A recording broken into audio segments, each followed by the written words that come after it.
discuss partnerships. Mu gihe abana ba nyakubahwa Perezida wa Repubulika y'u Rwanda bemeye kumenera amaraso yabo igihugu se yaharaniye imyaka myinshi kugeza amagingo aya ngaya gitemba amata n'ubuki, kwirinda ko umwanzi yaza gutunguye akaba yakwinjirana. Ni muri ubwo buryo abana be bahisemo guharanira ibyo se yakoze kugeza amagingo aya kandi akomeje gukora. Abahisemo umwuga wa gisirikare mo Kapiteni Ian Kagame na Lt Brian Kagame. Mu guhitamo umwuga wa gisirikare aba bana uko ari babiri, kongeraho na mushiki wabo ndetse na mukuru wabo, bigaragaza igisobanuro nyacyo cy'uko Perezida wa Repubulika y'u Rwanda adashyira umuryango w'imbere nk'anda perezida wo muri Afurika. Dufatiye urugero hafi ahangaha muri Congo kwa Felix Antoine Tshisekedi. Vuba ahangaha humvikanye inkuru y'uko umuvandimwe wa Perezida Felix Tshisekedi yirukanye abantu bose bacukuraga amabuye muri Grand Katanga. Ibirombe by'amabuye byose umuvandimwe wa Felix Tshisekedi arabifata kandi nta hantu wajya no kumurega. Ugerageje kumurega ubwo wajya gusura abasogokuruza bawe.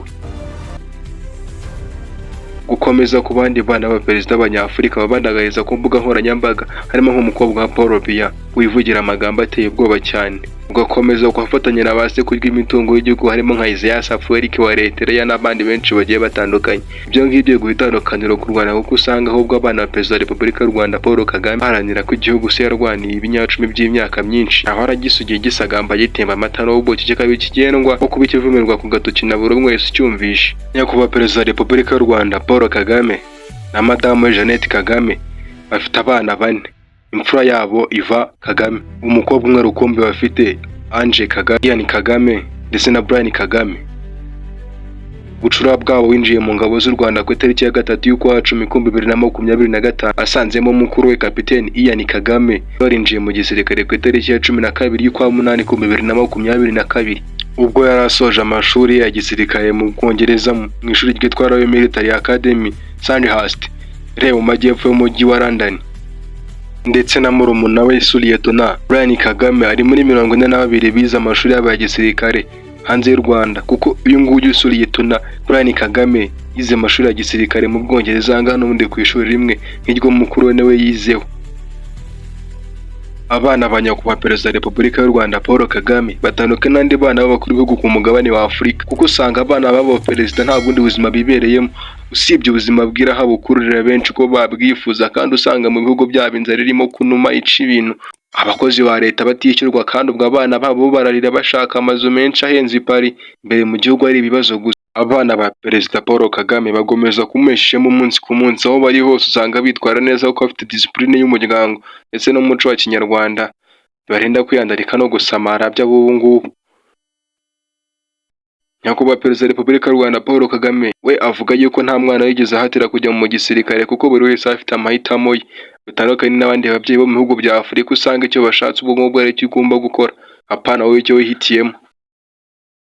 Dufatiye urugero ku vuba ahangaha Brian Kagame we yari afite inzozi zigera kuri 3 yumvaga yakora. Ya mbere ni ukuba umucuruzi nka mukuru we Iva Kagame. Ibya kabiri yumvaga aza umunyapolitike. Cya gatatu yagomeshe kwitabira ibirori bya mukuru we Ian Kagame, agomeza kubona ukuntu ashagawe ndetse abona n'ukuntu akora inshingano ze neza, nawe ahitamo kuba yakinjira mu mwuga wa gisirikare agishije inama nyina umubyara Jeannette Kagame. Lt Brian Kagame nawe yiyemeje gukorera igihugu cye binyuze mu musanzu we mu gisirikare cy'u Rwanda RDF. Abana ba nyakubahwa Perezida wa Repubulika y'u Rwanda Paul Kagame bagomeza kwiharira kuri byinshi, kuko nta n'umwe ukoresha imbuga nkoranyambaga bizwi neza. Ugerageza ni Ange Kagame nawe ukoresha X gake cyane gashoboka. Kapiteni Ian Kagame na Lt Brian Kagame bahurira ku bintu byinshi bigiye bitandukanye, harimo nko gukunda umupira w'amaguru, gusoma ibitabo, gushushanya ndetse n'ibindi bigiye bitandukanye, kuko bose bakomoka ku mubyeyi umwe w'igitangaza, umubyeyi wabo Paul Kagame ndetse akaba n'umubyeyi w'Abanyarwanda bose. Igisirikare cy'u Rwanda RDF kigomeza kugira imbaraga umunsi ku munsi haba ku mugabane wa Afurika ndetse no ku isi yose muri rusange. N'urubyo rwa nyakubahwa Perezida wa Repubulika y'u Rwanda Paul Kagame bahisemo gushyira itafari mu kubaka igisirikare kibereye buri umwe gicunga umutekano w'Abanyarwanda ndetse n'Abanyafurika bose muri rusange.